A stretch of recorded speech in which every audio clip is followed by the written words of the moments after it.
माझ्या तुमच्या व्हिडिओमध्ये स्वागत आहे. मी बनवली होती बिर्याणी आणि आराध्याला खूपच जोर आला आहे आज. पप्पा आणि आराध्या मस्ती करतायत, पण ठीक आहे, त्यांना करू द्या मस्ती. आपण आपलं काम चालू ठेवूया. खूपच घाई झालेली, बाहेर गेलेली जरा फिरायला. तर मग घाई आल्याच्या नंतर आराध्याच बोलली मला बिर्याणी खायची. आमच्या आराध्याला खूप बिर्याणी आवडते. मग शॉर्टकटमध्येच जरा एक ताटामध्ये पाव किलो चिकन आणलेलं, थोडीशीच बनवली. झाली का बिर्याणी? आहो नका ना असं करू.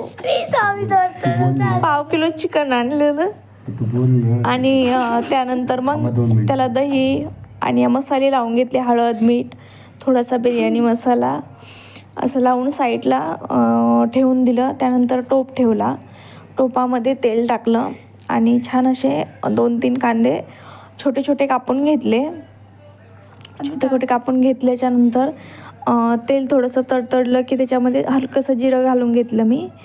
तुम्हाला आवडत असेल तर टाका. आणि असा कांदा घालून घेतला आणि छान असा लालसर होऊन द्यायचा, म्हणजे परतून द्यायचा त्याला. खूप सोप्या पद्धतीत आहे, तुम्ही पण करून बघा, तुम्हाला पण नक्की आवडेल आणि झटपट होणारी आहे. आणि त्यानंतर असं कांदा परतून घेतला आणि एक टमॅटो घालून घेतला. तो पण थोडासा नरम करण्यासाठी ठेवला. त्यासाठी मी कधी पण टमॅटो नरम करायचा असेल तर मीठ घालून घेते, म्हणजे पटकन नरम होतो. आणि हे असं टमॅटो पण नरम करून घेतला. आणि करून घेतल्याच्यानंतर आपण हलकेसे मसाले पण घालून घेऊया. बघू शकता तुम्ही, तुम्हाला जसे मसाले आवडतात. मी आता बिर्याणी मसाला घालून घेते थोडासा. हे बघा, अर्धा चम्मच बिर्याणी मसाला घातला आणि थोडीशी लाल मिरची पावडर घातली.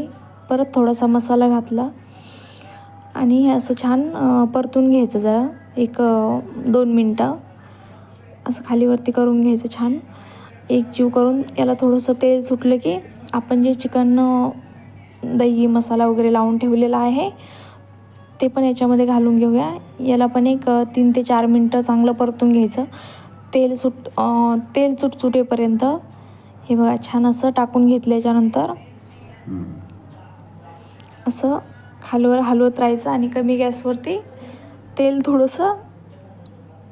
सुटेपर्यंत असं एकजीव करत राहायचं. आणि एका साईडला मी एक वाटीवरून तांदूळ म्हणजे असे भिजत घातले होते, ते साईडला ठेवलेलं आहे एकजीव. आणि त्यानंतर हे आपण तांदूळ पण घालून घेऊया आता भिजवलेले.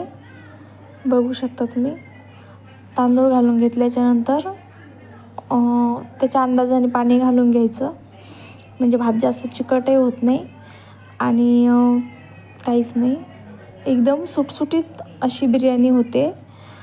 खूप सोप्या पद्धतीत आहे, करून बघा. व्हिडिओ आवडल्यास लाईक करा, शेअर करा, सबस्क्राईब करा.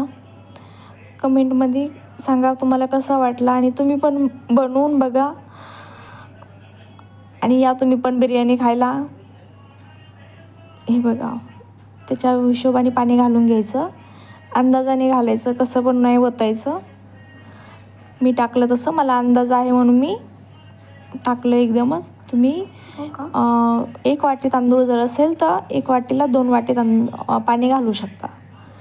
हे बघा, किती छान सुटसुटीत बिर्याणी तयार आहे. 15-20 मिनटातच तयार होणारी आपली तयारी जर असेल तर 15-20 मिनटात बिर्याणी तयार होते. आणि त्यानंतर अशी मच्छी पण फ्राय केली होती, पण मच्छीचा व्हिडिओ घाईमध्ये तुम्हाला दाखवता आला नाही मी. आणि हे बघा, या तुम्ही पण बिर्याणी खायला. बाय बाय सगळ्यांना, भेटूया पुढच्या व्हिडिओमध्ये.